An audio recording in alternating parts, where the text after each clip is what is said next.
প্রিয় দর্শক, আমি রাকেশ রানা। আমার চ্যানেল পোল্ট্রি সংবাদে আমি আপনাদের শেখাব বর্ষাকালীন সময় পোল্ট্রি বা ব্রয়লার চাষে কিছু বিশেষ সমস্যা দেখা যায়, যেগুলি ঠিকমতো মোকাবিলা না করলে খামারের আর্থিক ক্ষতি হতে পারে। নিচে কয়েকটি গুরুত্বপূর্ণ সমস্যা এবং তার সমাধান।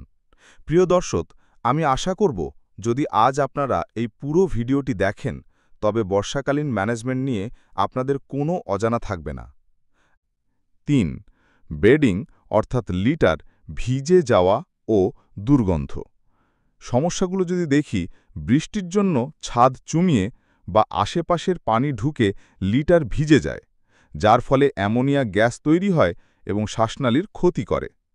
সমাধান বলতে আমরা করতে পারি, যেমন শেডের চারপাশে ড্রেনেজ সিস্টেম করে দিন যেন পানি না জমে। ভেজা লিটার দ্রুত সরিয়ে নতুন শুকনো লিটার দিন। প্রতি সপ্তাহে গ্যাস শোষণকারী গুঁড়ো যেমন চুন বা ব্লিচিং পাউডার ছিটিয়ে দিন। ৪. রোগের প্রাদুর্ভাব বৃদ্ধি, ইকোলাই, কক্সিডিওসিস, সিআরডি। এটি একটি খুব বড় সমস্যা আমরা বলতে পারি।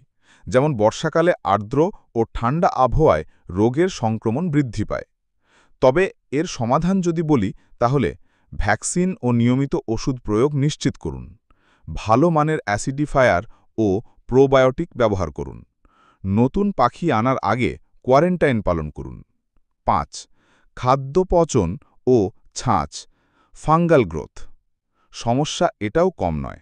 প্রায় অনেক ফার্মার বন্ধু এই শিকার হয়। যেমন ভেজা পরিবেশে খাবারে ছাঁচ পড়ে, যা আফিলাটক্সিন নামক বিষ তৈরি করে এবং তা পাখির লিভারে ক্ষতি করে।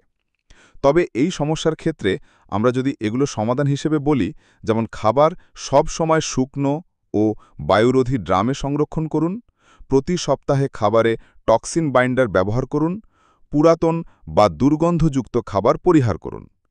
তাহলে শেষে আমরা বলতে পারি যে বর্ষাকালে পোল্ট্রি খামার চালাতে হলে বাড়তি সতর্কতা অবলম্বন করতে হয়।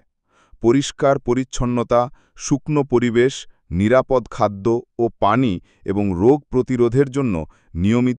পোল্ট্রি চাষের ব্যাপারে আরও ভালো ভালো ভিডিও পেতে চ্যানেলটি সাবস্ক্রাইব করে সাথে থাকুন। সব নতুন নতুন ভিডিও আপনাকে পোল্ট্রি চাষের মাস্টার বানিয়ে দেবে। নমস্কার।